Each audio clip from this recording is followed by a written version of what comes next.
epical scene down under. On Anzac Day, that is. They marched to Gallipoli's distant echoes.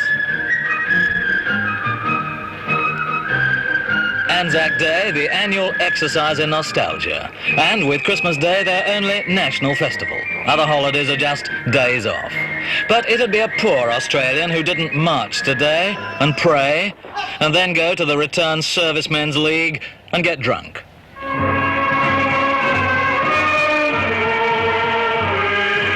Behind the Britishness of Australia, a confusion of emotions, a mingling of resentment and love and envy, even though everything Britain could do for Australia was done long ago. Britain discovered her, dumped criminals upon her, peopled her, governed her, nourished her, and set her free, Asia's European nation. Her servicemen have since repaid any debt, and though Australians can dislike the British, there's often aggressive loyalty towards our common monarchy. This royal tour has done more for us. You know, there were a terrible lot of Republicans here in this place. They didn't give a good goddamn. You know, all that talk. Oh, mate, what the hell, let's go have another drink. All right, fine and dandy. They did. Now they have seen this thing. And it's almost intangible what the royalties have left behind for us. It is so superb. Therefore, when anyone speaks about little Princess Anne like this, I'll clock them. Do you know what clocking means? Bash. Andrea, Australian radio commentator with a loyal passion for Prince Philip. And he's the bird. Oh, I wish he'd put his bath slippers under my bed. Now, there is a certain amount of snobbery out here, I must say. There is so much snobbery out here, my dear, that it leaves the dukeries for dead. That's a certainty. It's curious in a so-called classless society. No, I don't think it's curious, because, you see, who said it was a classless society? Whoever said so... Well, you've got no nobility out here. You've got no aristocracy. aristocracy. Be yourself. Every second family has a collateral that is in the big stuff in the old dart. You don't know what the old dart is, do England, you? yes. Oh, you do? Well, you know, that's a bit doubtful, I think. What? No, it's not. I'll bring you a Debrett out if you want me to show you. But you mean these are the black sheep who've been sent out here? No, no. Oh, how could you say such a thing? That's so long ago, it's over 200. It's 200 years ago, don't you know? We're in the bicentenary and we've got Captain Cook. They've also got our country pageant. The Sydney Hounds first met in 1817 to chase deer and kangaroo. Today, members enjoy good runs around Ingleburn, despite too much wire and too few hunt servants. But this is a cheerful, do-it-yourself hunt. Don't forget that we're our own grooms, and we do all the work ourselves. We don't employ anybody, so that all it costs is the feed, and that's not expensive. I have 4 horses, and I mean, well, I think it's like any other sport. You've got to have the things, and you just have them. Have you, in fact, ever seen a fox? Oh, yes, I've seen foxes. In fact, where we live at Timor, there are ages of them. We have foxes running through our own places. Come on, back some. But you don't hunt them, though? Oh, no. Take it out. Oh! Get out the bloody road! The hunt's a most improbable import into these dusty surroundings of Sydney's suburbia. Good. He wants to get away from me. We want the birds. Thank you. Birds. However, members adopt all the proper styles and postures. Their land was never really intended as a place for people. Australians are a recent experiment. But they're here, almost 12 million of them, so what sort of home have they made of their distant El Dorado, their chosen land? Pessimists see it as faceless and Philistine. Attention, please. Attention. You all with me? Optimists as combining all that's best in America and Britain. So I'll pass you into the hands of our huntsman, who probably wants to say a word or two. Thank you. Thank you, Mr. President. Good morning, ladies and gentlemen. Arnold Martin, the huntsman, is a salesman. The #1 whipper in, Ken Sonter, the official dog catcher for Hurstville and Peakhurst to Sydney suburbs. And jog on up the road and move off into Leppington just alongside the point-to-point course. Thank you all. Okay, gentlemen, move them out. Everybody got a tight girth? Back up now. Come on. So after one of history's great tribal movements, let's see how some sections of this new society are moving ahead.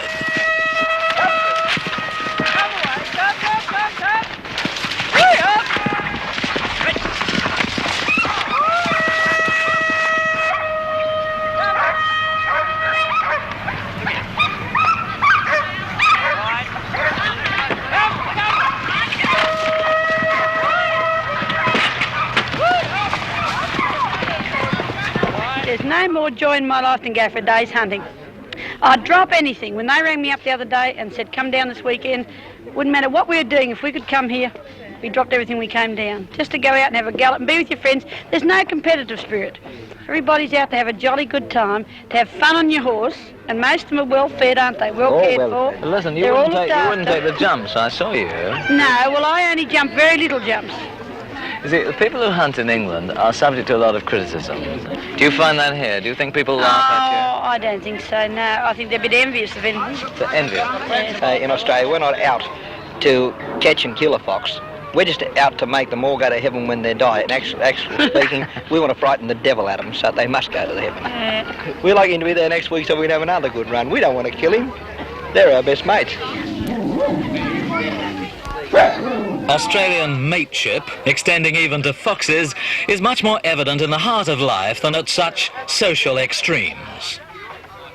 Society here is divided into the Roys and the Alfs, by the author Frank Hardy.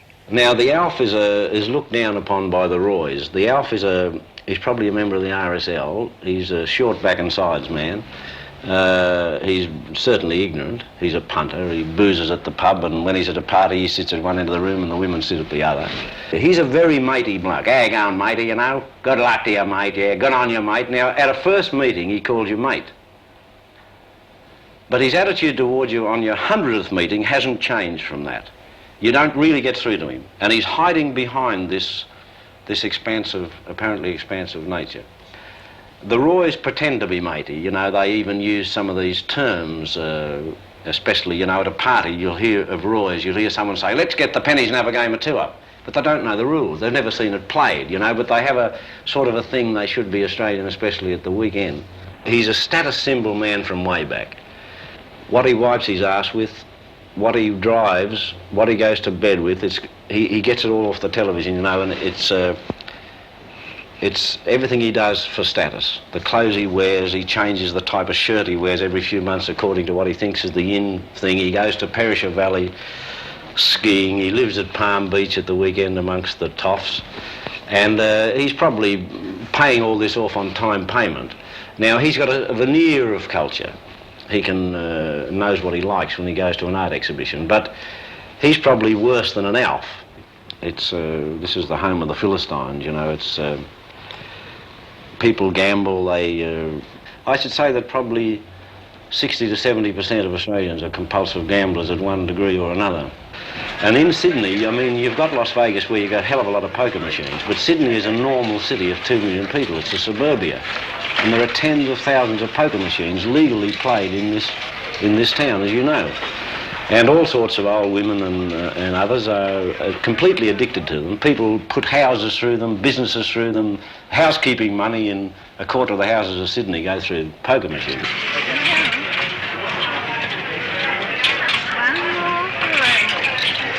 How many hours do you spend playing here normally? Well, I'm only a beginner. So how long would you stay? Well, you just put a little aside, and when that runs out with the machines, we find if they pay a little, even the machine keeps you going. The machine can keep you going for a couple of hours, just even on a small job. It hasn't kept you going, has it? Oh, well, it has. Today, I just was foolish. I was looking at you instead of the machine. Well, that's very flattering. You can lose money that way. Is that your last one? Yep. All right. I'll give you my winnings. I'm usually lucky for other people, There you go. Of course, we could kick it to death, you know. You want to give it a back? Go on. Show me how you good Australian girls do that. I'm a Scot, I told you. I'm an import. Are you? A Scot? Uh-huh. I'm not spending my money like a Scot. Well, I'm not extravagant. What do you think the attraction of machines like this is? I mean, why? I don't think it's so much attraction as compulsion. People are bored, and so they're driven to do something. Yes. Or you go crazy with the boredom of life. But it is a half-witted occupation, don't you think? I mean, that your money would be much better Well, spent. definitely. What about putting it in the church collection? Well, I put my all into the church, and it's like everything else. If those that are in the church, if they can't give people Christ, if they haven't got the essence, this is where it's falling down. And you get tired of putting in all the time. And you're gaining. I'm gaining, but I'm losing it all, giving it to you. If you weren't here, I'd be laughing.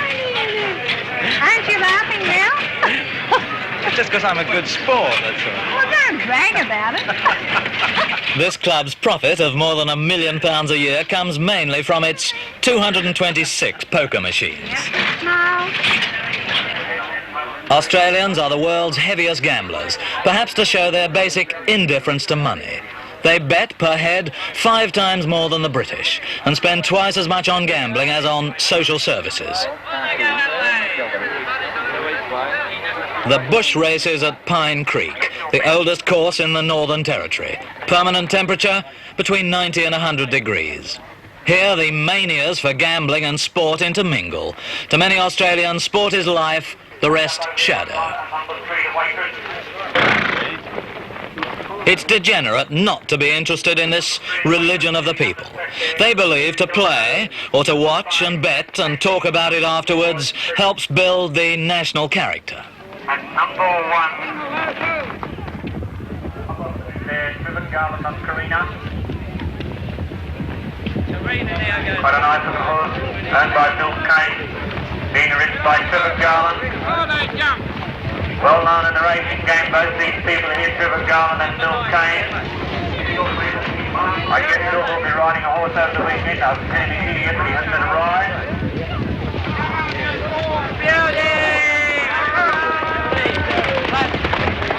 It's very strange actually in the bush. You'd think it would be very, very free and easy, but they're very restrictive in certain ways. You know, for instance, Joe's truck broke down in the bush and he walked in 17 miles with no water from 6 till, it would take you 6 hours to get in. And I met him in the main street, and this is, 300 miles from anywhere, this town. And he staggered into the bar and his tongue was hanging on the floor, and he said, "Lemonade," and she said, "Put your shirt on." And that was it. Just couldn't do it, it wouldn't serve him. So I had to go and get my shirt.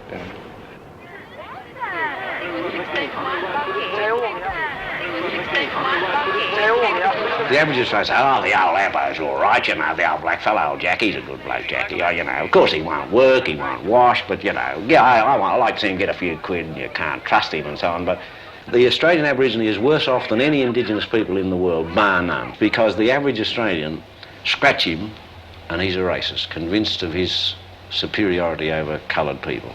And I think he's playing with fire, in Asia especially. He'll get away with it with the Aborigines, but in Asia, with 700 or 800 million Chinese and millions of Asians emerging into nationhood, this white Australia policy, Asia is very aware of it. And I think that Australia is living in a fool's paradise for that reason. Everybody start clapping. Come on. Right. Such beaches and brilliant sunshine could convince anyone, not unreasonably, that life's for enjoying. They're the focus of Australia's particular hedonism. And today's beach generation seems to support the Australian author who's called this a nation without a mind. Hey! Come on. Clap. What happened to the left? Come on.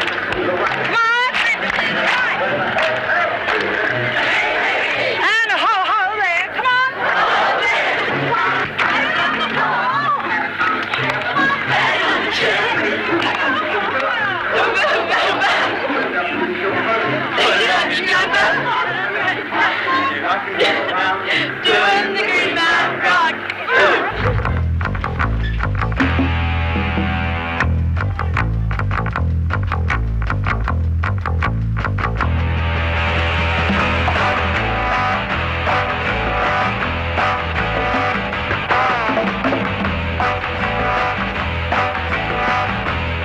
subtropical blend of Hawaii and Blackpool. Queensland's holiday centre, Surfers Paradise, which in the season accommodates 150,000 visitors a week, most of them young girls escaping from puritanical suburbia to play the mating game.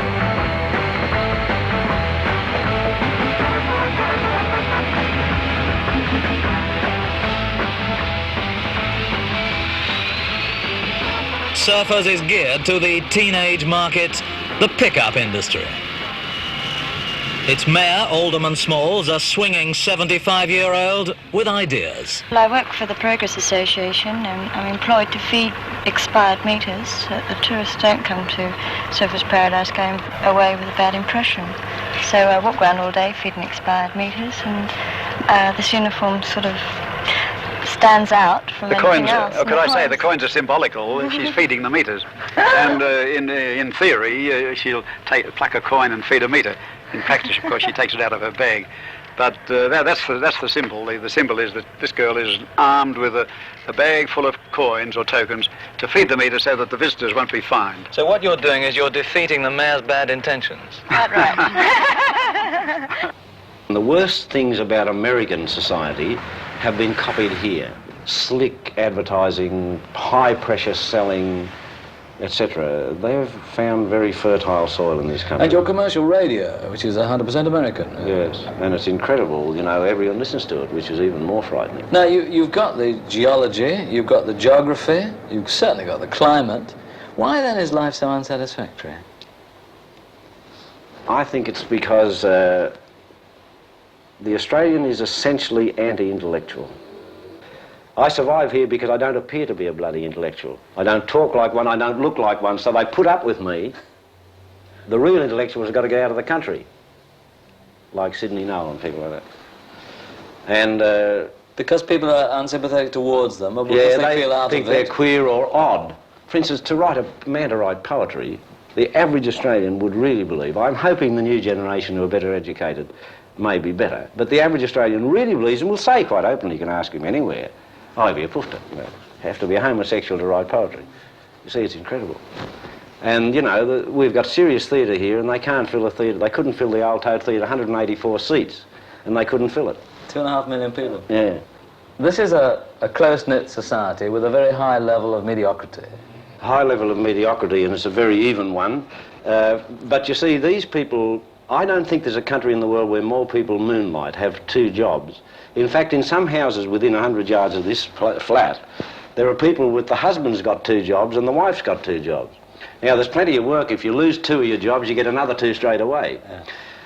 Land is so dear, and in general, the standard of living, if you're going to keep up with the Roys, is pretty high, pretty steep to pay for, and so they cope with it by having several jobs. You might go to a club for a meal, which happened to me recently on a Saturday night, where you can get a meal cheap because of the mugs playing the poker machine, put the funds in and you get cheap free billiards and all this caper.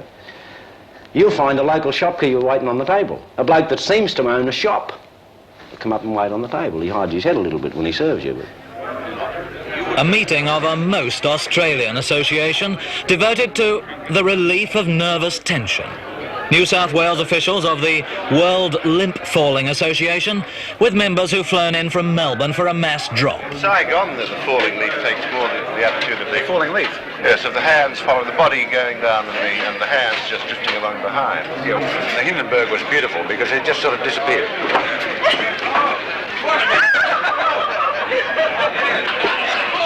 The association's founder, columnist Ron Saw. We began to press ball in Perth in the early 50s. Briefly, I fell backwards off a stage, deliberately. And I had a couple of blokes down there who caught me. So I thought, that's pretty droll, so I'll do that again. So I hurried back up to the stage again and fell. And this time they simply watched me go down. And the whole of this auditorium shook.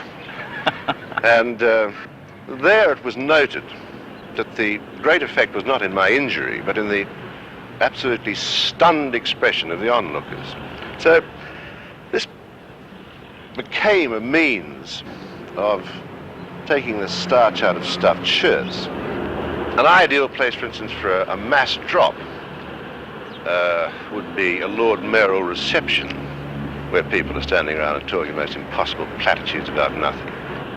One that impressed me very greatly in a rather sad way was, I think came up in '63, was a reverse crucifix with chair demolition and claret spray. Somebody was telling me that somebody fell from the top of some aircraft steps. He was walking across the tarmac after being farewelled by a group of droppers, and he was walking across the tarmac with a priest, and halfway across he turned to make his farewell to the chaps and dropped. Well, the priest was down there in a trice to sort of administer last rites and so forth. Anyway, he survived that, and he got to the top of the ramp to go in the aircraft. There was a little Air India hostess waiting there for him, looking beautiful. And he once again turned, as people do, to sort of give the farewell, and just went down the whole of those steps. Once again, with a sari rustling down after him, saying, "What is the matter? Is you all right?" You know, and he did himself no damage at all. What is this thing about not talking about your injuries? Well, you don't discuss these things. These are other things that belong to you. Nobody argues about having... Nick, what's your title? You're the... New South Wales President. New South Wales President. How long have you been limp-falling? Oh, for as long as I can remember. What made you take it up in the first place? Well, it was forced on me early. You felt it growing? No. It was forced on me when my mother dropped me. Oh, I see. As it didn't apparently do a great deal of damage, I then felt that... Control pulley is out. I should... Right?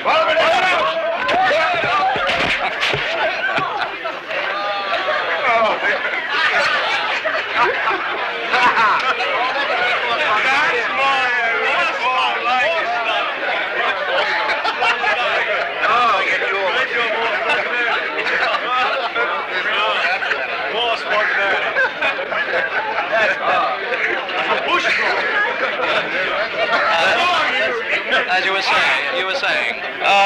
Listen, it was just not like Mother used to make. It was forced upon you. It's a little bit like a rugged scrum, really, isn't it? I thought these things were done with delicacy and finesse. I think they're best performed not under such formal conditions. What does the good limb faller need, actually? Can you tell a budding limb faller? I think he needs to drink. I think there's more loneliness in this country than any other country I've ever visited. Real loneliness because of this matey thing. You see, if you go into a pub, 6 months ago in the pub I drink in, a fellow drinking in the next school walked out of the pub at 2 o'clock on the Saturday afternoon, informed his friends he was going home to commit suicide. They said, "Don't forget, take rat poison as well, the tablets, make a good job." But they thought he was joking. He went home and killed himself. None of them knew that he had any thought of doing it. Because in that drinking school, he was not permitted to talk about his private troubles, his debts, his religion, his political views. He talked about nothing in the matey Australian drinking school. This country is not what it seems on the surface.